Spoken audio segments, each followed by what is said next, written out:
بسم اللہ الرحمن الرحیم۔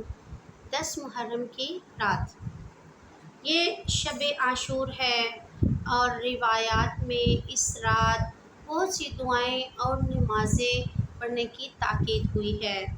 مثلاً ان میں سے جو شیخ عباسی قمی نے روایت بیان کی ہیں ان میں 100 رکعت نماز ہے جو اس رات پڑھی جاتی ہے۔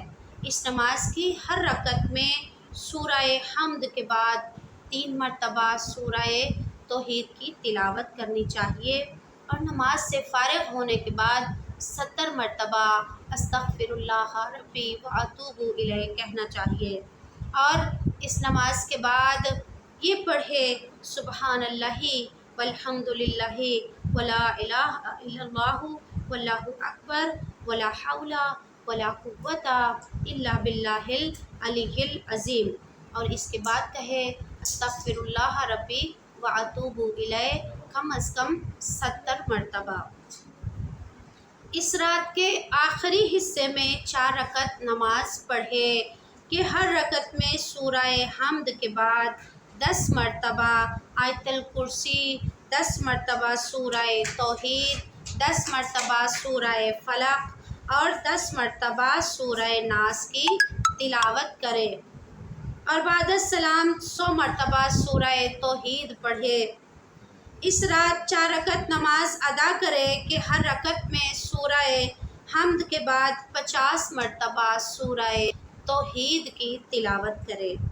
اس نماز کے بعد زیادہ سے زیادہ ذکر الہی میں مصروف رہے، رسول خدا صلی اللہ علیہ وآلہ وسلم پر صلوات بھیجے اور ان کی اولاد کے دشمنوں پر لعنت کرے۔ اس رات میں بیداری کی فضیلت بہت زیادہ ہے، اور اس رات میں شب بیداری کی فضیلت میں بہت سی روایات وارد ہوئی ہیں۔ اس رات کا جاگنے والا مثل اس کے ہے کہ جس نے تمام ملائکہ کے برابر عبادت انجام دی ہو۔ اس رات میں کی گئی عبادت 70 سال کی عبادت کے برابر ہے۔